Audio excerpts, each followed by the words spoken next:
Monsieur le Président des institutions d'appui à la démocratie, Messieurs les ambassadeurs et chefs de mission diplomatique, Monsieur le membre de la presse, distingués invités, en vos titres et qualités respectifs.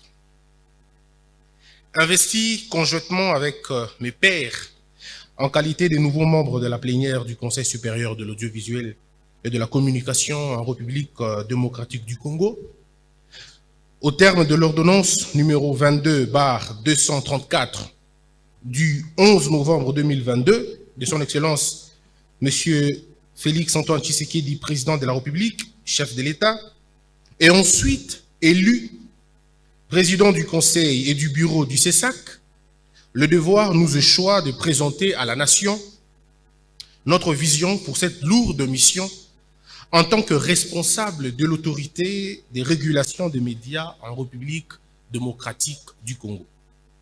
Cependant, et contrairement à l'annonce sur les invitations, nous implorons l'indulgence de l'assistance en soulignant que le plan stratégique est en attente des avis tant du gouvernement que des partenaires. Ainsi, la logique commande de présenter le programme de gouvernance qui sera suivi d'une feuille de route pour les actions de bonne gouvernance à moyen, court et long terme. Distingués invités, en vos titres et qualités respectifs, au moment où je prends la parole devant cette auguste assemblée, le portefeuille médiatique de la RDC compte un total estimé à plus ou moins 571 organes de presse écrite, plus de 625 stations de radio sonore et plus de 387 chaînes de télévision répertoriées en RDC. Cependant, le rapport du CESAC, arrêté en 2022, renseigne que 60 chaînes de télévision répertoriées en 2020, la RDC est passée à 240 chaînes diffusant sur la TNT, soit un accroissement de 400% en 2 années seulement. Mais qui malheureusement toutes ne disposent pas d'avis de conformité qu'exige avant tout début d'activité dans le secteur. Une lecture systématique de ces données indique que 138 chaînes sur l'ensemble de 240, soit 58%, sont des chaînes commerciales, 40 sont des chaînes confessionnelles, soit 20%, 22 sont des chaînes thématiques, soit 9%, et 3 chaînes sont publiques, soit 1%. À considérer la lecture axée sur le respect de conditions administratives de fonctionnement, seuls 40% de ces médias sont en ordre, pendant que 60 autres n'ont pas signé ni les cahiers des charges du gouvernement de la République, ni d'obtenir l'avis préalable, moins encore de poser leur grille de programme. Il faut souligner que les médias en ligne s'émancipent volontairement du cadre légal actuel, au motif de son caractère anachronique. S'agissant de l'écosystème de médias congolais, ces derniers restent entre autres dominés par quelques faits majeurs, notamment l'érosion éthique et déontologique généralisée dans les médias, l'émergence de la production journalistique sur Internet a profondément modifié l'univers des médias. En effet, la RDC s'y trouve actuellement à un tournant décisif dans l'approche de la problématique de la régulation confrontée à la prolifération, l'amplification et la promotion croissante de contenus potentiellement préjudiciables, y compris la désinformation, les discours de la haine, susceptibles de porter atteinte aux droits de personnes et à la qualité du débat public. La transition vers le numérique crée de nouveaux médias qui, à l'heure actuelle, ne sont pas pris en compte par le corpus juridique de la RDC. Le contenu diffusé par satellite, Internet, par des chaînes YouTube, par la voie du téléphone mobile, pour ce qui est des réseaux sociaux, échappe encore aux régulateurs. La multiplicité des médias fonctionnant sans aucun document administratif ou technique complet. Le profil peu compétitif des médias congolais, d'où l'inexistence des véritables entreprises de presse. L'existence non encore réalisée de la recommandation faite aux majors du secteur de médias en RDC. Lors des États généraux de la communication et des médias présidés par le président de la République, Félix-Antoine Tshisekedi, en 2022, afin de procéder urgemment à la salubrité du secteur médiatique. Il y a aussi l'inadéquation entre l'offre de produits médiatiques et la qualité attendue en réception, caractérisée par un manque de professionnalisme. L'invitation faite à tous les acteurs de l'écosystème des médias afin d'explorer de meilleures pistes de changement et de transformation de profils médiatiques en RDC. La réglementation qui est réservée au ministère, la régulation au CESAC, l'autorégulation à l'UNPC et à l'OMEC, et ensuite la participation citoyenne, les consommateurs, le professionnel, ça veut dire les syndicats, la formation des grandes écoles, mais aussi des grandes universités. Il faut compter aussi l'inaction manifestement marquée par une trop faible visibilité du CESAC sur le terrain.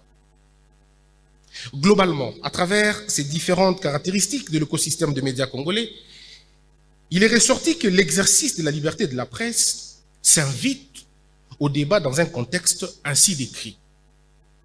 En effet, la liberté de la presse, reconnue par la Déclaration universelle des droits de l'homme, est l'un des principaux fondements de la démocratie.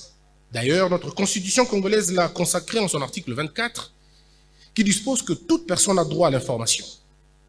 La liberté de presse, la liberté d'information et d'émission par radio, par la télévision, la presse écrite ou tout autre moyen de communication sont garanties sous réserve du respect de l'ordre public, de bonnes mœurs et de droits d'autrui. De cette évidence constitutionnelle, qu'il me soit permis de souligner que la liberté de la presse ne consacre nullement un régime de libertinage, d'expression d'actes licencieux. Elle demeure donc un champ de contraintes légales et légitimes sans lesquelles la vie de la nation perdrait tout son sens. En effet, un journaliste libre devient un peu ivre de cette liberté lorsqu'il est exercé sans compétence, sans principe professionnel fort. Il représente dans ce cas un véritable danger pour la société, pour la liberté, et même pour la presse elle-même. Et enfin, pour la démocratie.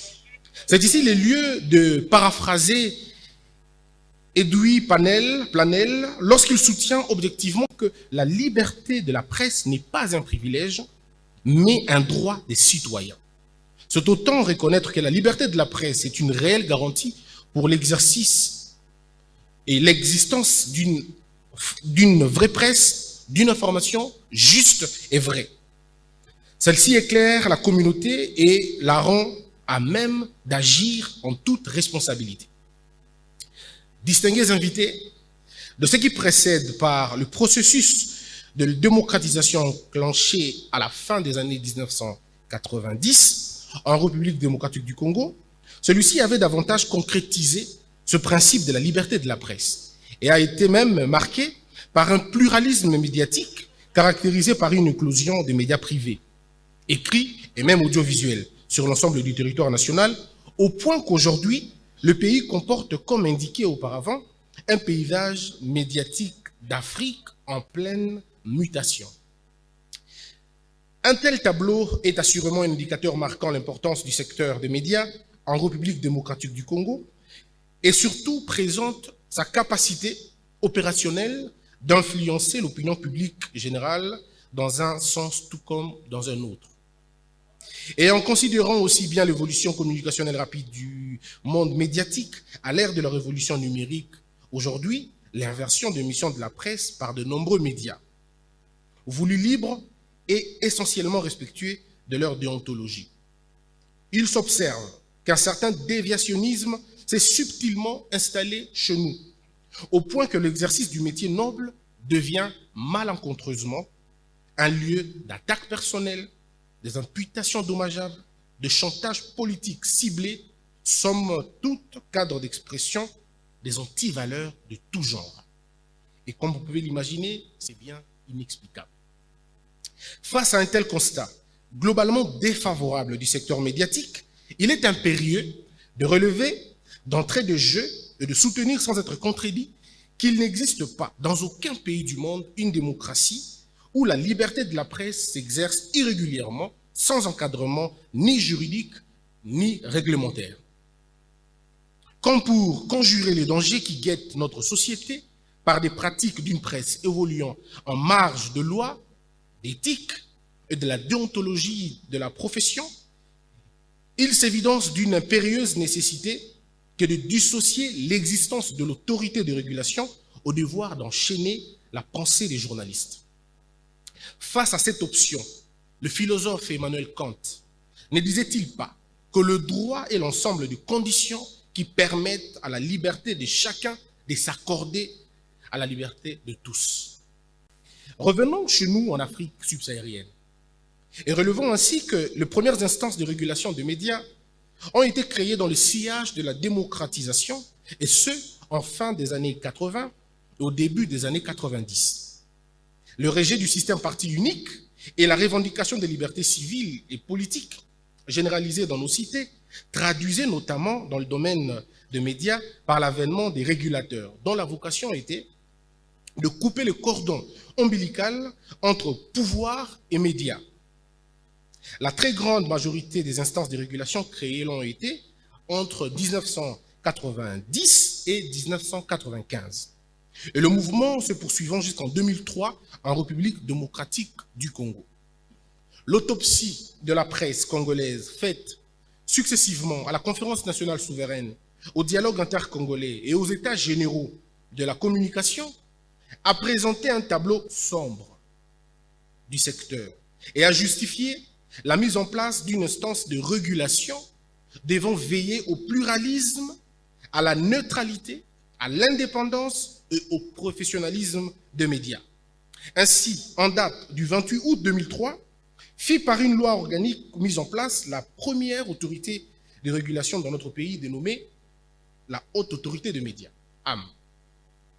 Instituée pour une mission de régulation face à une réalité précise en matière d'exercice du métier de la presse, la Haute Autorité des médias s'est vue impliquée et appelée à gérer des querelles politiciennes, et ce, jusqu'à perdre toute sa noblesse. Pour justifier cette perte de crédibilité dans l'exposé des motifs de la loi organique numéro 011/001 du 10 janvier 2011, portant composition, attribution et fonctionnement du Conseil supérieur de l'audiovisuel et de la communication, il est malheureusement renseigné ceci.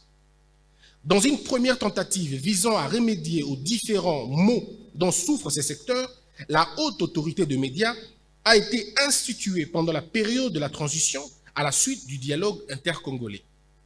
Elle a joué le rôle de la première instance de régulation qui a fonctionné dans notre pays jusqu'à ce jour. Cependant, elle a souffert dans sa substance de nombreuses interférences des opérateurs politiques, l'empêchant à accomplir sa mission. Aujourd'hui, le CESAC semble buter au même problème, à la différence que deux acteurs s'élèvent, l'un pour influer sur le fonctionnement, étant donné que certains pouvoirs restent partagés avec l'autorité publique d'un côté, et de l'autre, les médias s'illustrent par la méconnaissance du cadre juridique de l'existence des professionnels de celui de la régulation. En considérant ce qui précède, il sied de rappeler que les autorités de régulation nationale sont les garantes de la liberté d'expression et du pluralisme de médias audiovisuels et en ligne dans n'importe quel pays qui se veut démocratique. Elles devraient cependant s'acquitter de leur mission en interprétant, en appliquant des règles et en conciliant les intérêts, comme en témoignent leurs activités de régulation, de contrôle et de sanction. Ainsi donc, compte tenu de l'enjeu des missions et attributions légales aux fins de régulation, ont été confiées à une institution d'appui à la démocratie par la Constitution en son article 212, laquelle ne doit céder devant personne, ni au gouvernement, ni aux médias, et moins encore à des politiques des tiers manipulateurs de l'opinion publique. Distingués invités, par ce qui précède, nous articulons la vision de la nouvelle équipe pour le mandat commençant sur les axes prioritaires que nous vous présentons. Premièrement, une mise à jour d'une cartographie médiatique du CESAC. La création d'une cartographie complète et à jour du paysage médiatique congolais est une étape essentielle de toute approche de bonnes relations avec les médias. Car sans paysage clairement défini, la communication avec le public de l'ensemble du pays resterait, dans le meilleur des cas, incomplète. La cartographie de médias n'est pas à confondre avec un simple exercice qui consisterait uniquement à répertorier l'implantation cartographique, géographique de médias, ni même seulement à déterminer leur couverture. Même si ces informations en constituent des éléments majeurs, mais elles correspondent également à un examen approfondi des aspects structurants tels que la propriété des médias, je cite, l'usage des médias notamment à des différents niveaux de la société et au sein de différents groupes ciblés, les types de programmes, le degré de confiance du public envers leurs sources médiatiques, les politiques médiatiques, les politiques qui peuvent être différentes selon les implantations géographiques des chaînes. Mais ajoutez à cela les coordonnées des médias.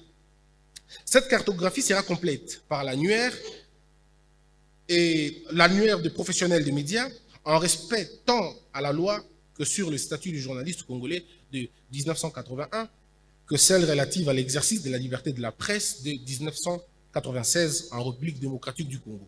Le deuxième point sera la veille qualitative de la gestion du contenu de médias par le CESAC. La veille qualitative de la gestion du contenu de médias est de plus en plus reconnue comme un élément essentiel de la mission que le régulateur congolais a reconnue au CESAC. Et si l'on veut que les règles régissant la conduite des médias soient appliquées en RDC, il importe que l'institution d'appui à la démocratie surveille constamment et à temps réel l'écosystème médiatique congolais, outre qu'elle devrait connaître qualitativement le fond des médias. Le but étant la prise en charge réglementaire de l'exercice de professionnels de médias. Par la veille qualitative de la gestion du contenu de médias, le CESAC renouerait avec la société, qui à ce jour est malheureusement juge le travail insatisfaisant déjà abattu au regard de l'ampleur de mots qui rongent les médias congolais en le rendant peu professionnel. Ainsi pour nous, le processus de la veille qualitative de la gestion du contenu de médias peut varier en ampleur et en complexité et peut être mené par des différentes entités de la société civile, comme les organisations non gouvernementales de défense des droits des journalistes ou la société civile agissant dans l'intérêt supérieur de notre peuple. Le but de la veille qualitative de la gestion du contenu de médias est de déterminer conformément à la loi organique numéro 11/001 du 10 janvier 2011 portant composition, attribution et fonctionnement du Conseil supérieur de l'audiovisuel et de la communication. Quelques éléments. Si les médias ont respecté le principe de la répartition des temps d'accès entre les parties, si les créneaux d'accès direct ont été distribués de façon équitable, comment les médias en période de campagne électorale ont rapporté éventuellement les déclarations soit provocatrices ou diffamatoires faites par des candidats, si les médias se sont conformés à toute décision rendue par l'autorité de régulation en accordant un droit de réponse ou un droit rectificatif, si les médias se sont conformés au principe d'accès équitable à toute personne aux moyens officiels de l'information et de la communication. Le quatrième point, l'actualisation du code de bonne conduite des médias et du journaliste congolais. En collaboration avec l'autorité de régulation, l'UNPC, et bien d'autres intervenants comme GED, comme OMEC et consorts, nous allons explorer les mécanismes et méthodes susceptibles de renforcer et d'appliquer le code de bonne conduite du journaliste congolais. De prime abord, nous devons rappeler que le code de conduite est un ensemble de principes de base qui guident les médias et les journalistes dans leur travail. À ce titre, il peut être mis à jour à l'initiative du CESAC, des associations ou des syndicats de journalistes, des entreprises des médias ou des journalistes eux-mêmes. Cependant, le code de bonne conduite serait beaucoup plus efficace quand il est le fruit d'un processus collectif de réforme réunissant les journalistes et leur direction. En droit comparé, et même en journalisme des médias, il existe notamment le code de principes de conduite de journalistes, comme celui qui a été adopté par la Fédération internationale des journalistes. Ces derniers énoncent plusieurs principes applicables aux journalistes en période principalement électorale. Il s'agit des principes respectivement d'exactitude, d'impartialité, d'honnêteté et de résistance à la corruption, d'exclusion de tout langage ou sentiment qui incite à la violence ou à la discrimination, de rectification en cas d'erreur factuelle de reportage, de collaboration avec l'autorité de régulation comme l'UNPC, de neutralité et d'équité vis-à-vis de forces politiques et sociales. À ces principes sacro-saints s'ajoute de plein droit que l'autorité de régulation exerçant ses missions se doit d'observer d'abord. Il faut adopter des directives opérationnelles en période électorale par la plénière et pour préserver l'opinion publique de tout discours qui heurterait la culture nationale congolaise. De conformer la production médiatique vis-à-vis de la grille de programme et au cahier de charges du gouvernement dans l'exercice du métier de la presse.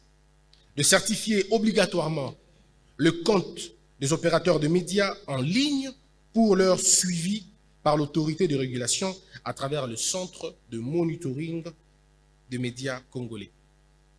De collaborer avec l'État afin de faciliter l'existence et le développement d'une presse libre et de qualité.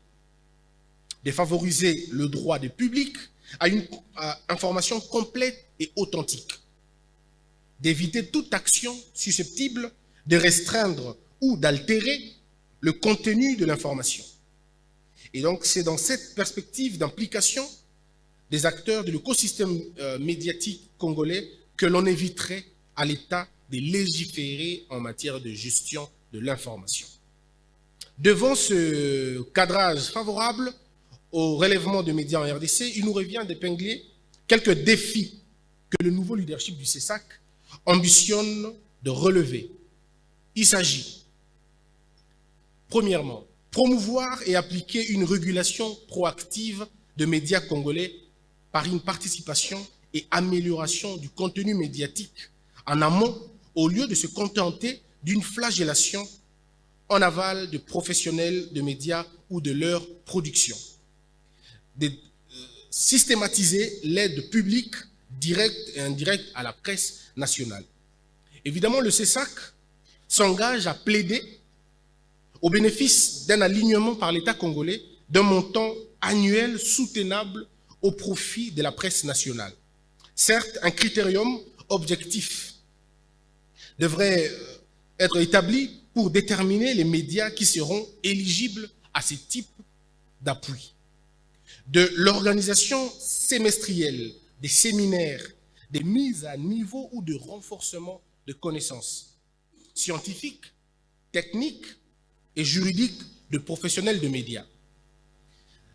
La mise en place des mécanismes efficaces de lutte contre les fake news, la cybercriminalité, l'incitation à la discrimination régionaliste, l'incitation à la haine ou la violence.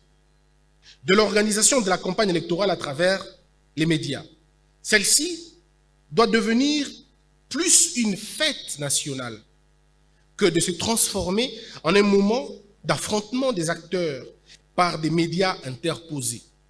Pour ce faire, le CESAC se propose de placer des kits de relais de messages de candidats à l'élection présidentielle dans les 145 territoires, le 26 chefs-lieux et de provinces et de 24 villes de la RDC. De l'ouverture de la presse congolaise à des partenariats féconds, du renforcement de la maîtrise de l'arsenal juridique et du sens de responsabilité de professionnels de médias, du renforcement des capacités opérationnelles et techniques, de la bonne gestion médiatique de la campagne de 2023, ainsi que l'organisation d'une campagne médiatique de cohésion nationale. Distingués invités, l'exposé programme s'est articulé sur 2 points essentiels de l'autorité de régulation, de la profession de médias, de l'état actuel de l'exercice de la profession, en nous interrogeant principalement si l'état actuel de l'écosystème des médias en RDC ne se confond-il pas en une jungle. Si l'autorité de régulation existe réellement en RDC, si nous n'avons pas de textes, si nous n'avons pas de lois à faire respecter qui pourront remédier à la situation actuelle du monde médiatique, et si nous pouvons tous ensemble redéfinir notre culture médiatique dans un nouveau contexte de régulation de médias. Dans l'ensemble, ce propos ont aidé à circonscrire la censure et l'intervention de l'État comme étant des restrictions qui peuvent prévoir les lois qu'elles ne devraient peut-être pas autoriser, aucune forme de censure des nouvelles, de reportages, de commentaires, des opinions, notamment ceux de nature politique. En définitive, notre propos affirme sans embâche que cette disposition législative ne devrait en aucun moment être invoquée pour réduire le droit de la presse de critiquer le gouvernement, quel qu'en soit le palier, national, municipal, provincial ou local. La méthodologie du travail du CESA, comme vous l'aurez compris, reste claire pour une action réussie.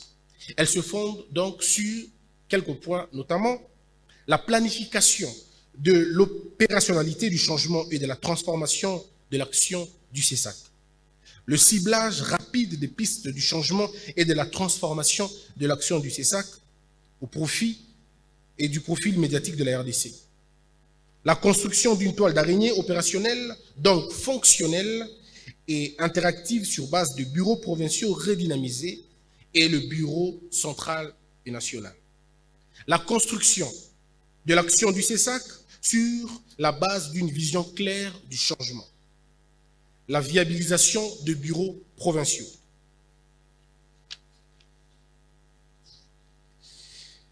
l'organisation d'un cadre de dialogue permanent afin d'améliorer la gestion globale du CESAC.